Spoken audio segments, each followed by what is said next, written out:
paraphrased and expanded version. 7 minutes. That is all it took for weeks of carefully guarded silence inside Buckingham Palace to collapse into a single declaration that nobody within the royal household could simply absorb and move past. The announcement was not dressed up as a scheduling adjustment. It was not softened with the language of temporary arrangements or private family decisions. It arrived as a settled, formal, institutional choice. Princess Anne would now replace Queen Camilla as the monarchy's principal female representative at major state occasions. And before the words had even finished travelling through the palace corridors, the emotional consequences had already begun. Welcome viewers to my channel. Please subscribe, like my video and turn on notifications so you don't miss our next update. Camilla was in her private sitting room when the notification reached her. She read the relevant paragraph once, then read it a second time, with the particular stillness of someone hoping the meaning will change if approached again from the beginning. It did not change. She set the page down and turned to the aide standing nearby, asking in a voice that carried no theatrics whether the king had personally reviewed and approved every word of the statement. The aide offered no answer. That silence, that complete and deliberate absence of reassurance, communicated more than any spoken response could have managed. Because this was not Buckingham Palace announcing a minor diary reshuffling. This was the monarchy's central operational headquarters, confirming, in language that left no room for gentle interpretation, that the woman who had spent years fighting her way into the heart of royal life was being moved out of its most visible ceremonial spaces. The scope of what had been decided was significant enough to take a moment with. Anne would now take Camilla's place at diplomatic receptions, ceremonial state banquets, national remembrance services, and a range of selected overseas engagements. These were not peripheral events. These were the occasions where the crown presented itself to foreign leaders, senior government figures, military delegations, and the watching public. The person chosen to stand in those rooms was not simply filling a ceremonial gap. That person was being entrusted with the monarchy's public face, its credibility, its authority, and its capacity to represent Britain with confidence and consistency. When Anne received her own private briefing on the decision, those present noted that she showed nothing resembling satisfaction. She closed the official folder in front of her, pressed both palms flat against the table surface, and said simply that she would carry out the duties required of her but would not conduct herself in any way designed to humiliate the person she was replacing. That was not a political statement. It was a personal one. Anne understood instinctively that the announcement, however justified on institutional grounds, would land on Camilla like something closer to a verdict than a diary change. What made the announcement particularly cutting was not simply its content but its construction. Charles had known, as he approved the wording, that it contained no softening explanation. There was no mention of health concerns, no suggestion of a voluntary stepping back, no framing that might allow Camilla to absorb the change with any narrative that preserved her dignity. The absence of those things was itself the message. This decision was about confidence in her ability to represent the crown reliably, and the palace had chosen not to pretend otherwise. The timing of how information was distributed made everything worse. The revised schedule of state events had been finalised and distributed through palace channels before Camilla received her personal notification. Names had already been changed on official documents, duties had already been reassigned, invitations were already moving through the administrative machinery of the household. By the time Camilla held that single page in her sitting room, the decision had already travelled beyond the point where it could be quietly reversed without the reversal itself becoming a story. To undo it now would require the palace to make a visible retreat, and that retreat would expose exactly the kind of internal fracture that the household was working desperately to keep contained. Camilla placed the folded notice beside her on the table without looking up from it. She understood the position she was in with a clarity that came from decades of navigating the unspoken rules of an institution that rarely explained itself directly.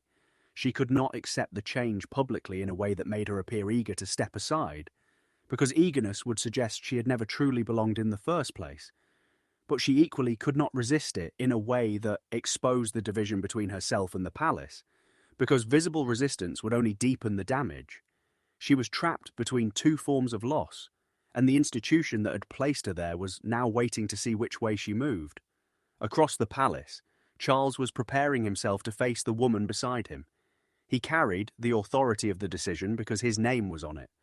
But whether it had originated entirely from his own judgment or whether it had been built around him by people whose influence he had allowed to grow unchecked was a question he had not yet found a way to answer honestly, even to himself. To fully understand what was happening to these three people and why it had reached this particular breaking point, you have to go back to a moment that most of the public never heard about. A moment at a ceremonial reception where a single decision, made under pressure in a side room with no cameras present, set in motion consequences that would eventually travel all the way to a formal palace announcement and the end of Camilla's role at the centre of royal state life. The Commonwealth Unity reception at St James's Palace was not a routine gathering. It had been convened specifically to ease tensions following a diplomatic dispute between visiting representatives, a disagreement over the formal protocols governing official greetings, rank, and ceremonial conduct. In diplomatic terms, these are not minor concerns. Protocol is the language through which nations signal respect, hierarchy, and intention to one another. Getting it wrong or appearing to handle it carelessly carries consequences that extend well beyond the event itself. Camilla had been assigned to lead the royal welcome because the occasion demanded exactly the kind of senior, visible, confident representation that her role as queen consort was meant to provide. Anne was present in a secondary capacity, scheduled to greet military and charitable delegates during the later portion of the event, once the primary diplomatic welcome had been completed. Minutes before the doors opened to receive the waiting delegation, Camilla read the final receiving order and her expression changed. A modification had been made to the programme. Anne's position within the order of proceedings had been adjusted in a way that Camilla read immediately as a deliberate diminishment of her own standing. She told the event organisers that she would not proceed under the revised arrangements. She made clear that she would not enter the reception until the original order had been restored to reflect what she considered her proper place within the occasion. The delegation was already waiting. Every passing minute carried a diplomatic cost. And inside a side room, one of the most significant confrontations in the recent history of the royal household was unfolding without a single camera to record it. Anne entered that room without aides or photographers following her. She listened as Camilla described the modification to the receiving order as part of a pattern of quiet attempts to reduce her visible authority within events she had been asked to lead. Camilla spoke with the conviction of someone who had been fighting for her place inside this institution for a very long time and was not prepared to surrender ground she considered rightfully hers. Anne's response was characteristically direct. She said that hundreds of guests representing foreign governments and diplomatic interests should not be left waiting in a reception hall while two women from the same royal household argued over the precise sequence in which they crossed a doorway. The words were blunt. They were also entirely in keeping with the philosophy Anne had lived by throughout her decades of royal service. Duty first, everything else afterward. Camilla told the Princess Royal that it was considerably easier to preach about duty when nobody was actively working to erase your place within the institution. It was a pointed observation and not an entirely unfair one. Anne had never had to fight for her legitimacy in the way Camilla had. Her position had been inherited, recognised, and never seriously questioned. She had not spent decades watching public opinion decide whether she deserved to be in the room she occupied. Before Charles could be reached and before any resolution had been negotiated between them, Anne made a decision.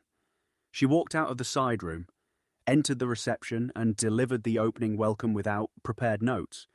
She addressed the diplomatic tensions that had brought the delegation together, acknowledged the importance of cooperation and shared purpose, and guided the entire programme forward with a composure so complete that the majority of guests never registered that anything had gone wrong. A confidential post-event assessment, prepared for internal palace review, commended Anne's composure and her ability to prevent a serious diplomatic failure, but it also documented Camilla's refusal to proceed as a significant vulnerability, a moment where personal grievance had been allowed to create genuine institutional risk. That document eventually found its way into a wider formal review of state event responsibilities being overseen by William. Once it entered that review, it could no longer be treated as an isolated emotional moment. It became evidence in an ongoing examination of whether Camilla's continued role at the centre of major state occasions was operationally sustainable. When Camilla later discovered that Anne's unscripted intervention had become a central piece of evidence in the case being assembled against her, she did not direct her anger toward a committee or a process. She directed it toward the person who had walked through the door she had refused to cross. Whether that was entirely fair is a complicated question. Anne had not created the crisis, but she had resolved it in a way that made her own capabilities impossible to ignore, and Camilla's refusal impossible to overlook.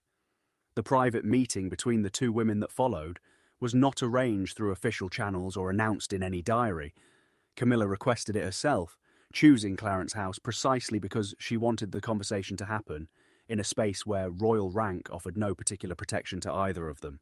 No aides were present, no cameras, no prepared statements, no intermediaries to manage the temperature of what was said. Just two women and the accumulated weight of a relationship that had never been simple, seated across from each other with a palace announcement lying on the table between them. Camilla did not open with accusations of ambition. Her charge was more specific and more painful than that. She told Anne that she had allowed duty to become a weapon, that she had used the language of institutional responsibility to justify stepping into a space that belonged to someone else. Anne listened without interrupting until Camilla raised Charles's name and suggested that the king had been steered toward this decision by his own sister's influence rather than arriving at it through his own independent judgment. Anne had known a review was underway. She had not seen its final recommendations until Charles had already approved them. She told Camilla this plainly. Camilla considered it for a moment and then asked whether that distinction was supposed to make the experience of being replaced feel any less like betrayal. When Anne finally spoke at length, she chose her words with the care of someone who understood that what she said in this room would not be forgotten. She told Camilla that completing duties that had been left unfinished was not the same as creating the circumstances that made those duties available. The words landed with the precision of something that had been thought through carefully before being said. Camilla rose from her chair.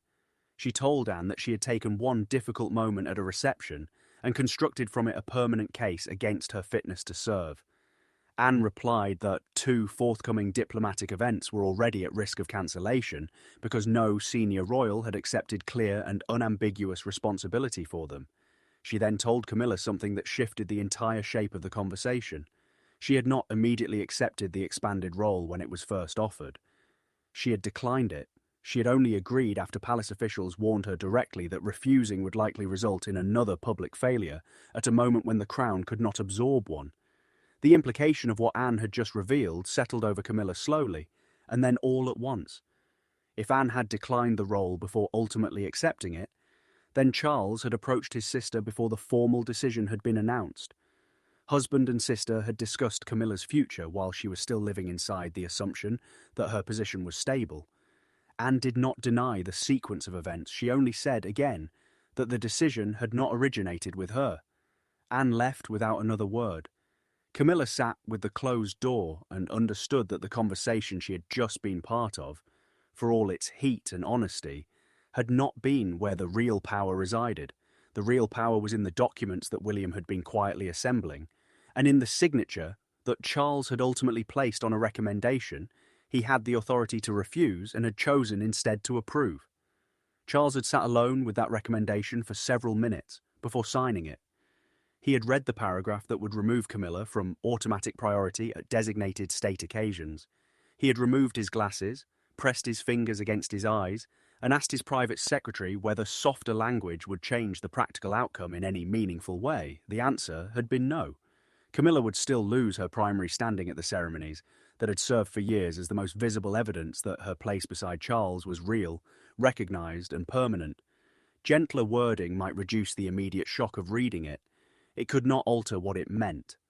William entered and made his case with the directness that had come to define his approach to institutional questions.